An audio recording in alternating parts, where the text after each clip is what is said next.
नमस्कार, all India news मध्ये आपलं सहर्ष स्वागत. मी नजीर मुलानी, ऑल इंडिया न्यूज. मुलानी ऑल इंडिया न्यूजमध्ये आपले सहर्ष स्वागत. 7 लाखांची लाच, अपर तहसीलदार फरार, अटकपूर्व जामिनावर पुन्हा स्टे. 5 मे निर्णायक. वसई तहसीलदार कार्यालयातील अपर तहसीलदार विनोद बाळकृष्ण धोत्रे यांच्या अटकपूर्व जामिनावर न्यायालयाने पुन्हा एकदा पुढील तारीख देत चौथ्यांदा सुनावणी पुढे ढकलली आहे. या प्रकरणी जामीन मिळवण्याची शक्यता अत्यंत कमी मानली जात असून वसई न्यायालयाने पुढील सुनावणीसाठी 5 मे ही तारीख निश्चित केली आहे.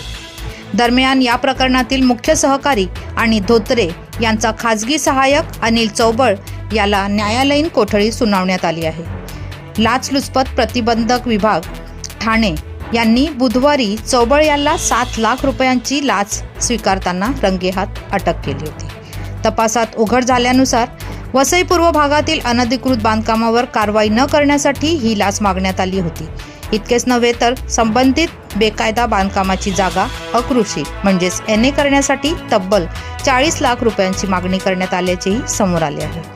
तक्रारदाराने ACB कडे धाव घेतल्यानंतर सापळा रचून ही मोठी कारवाई करण्यात आली. या कारवाईनंतर अपर तहसीलदार विनोद धोत्रे फरार असून त्यांचा शोध सुरू आहे.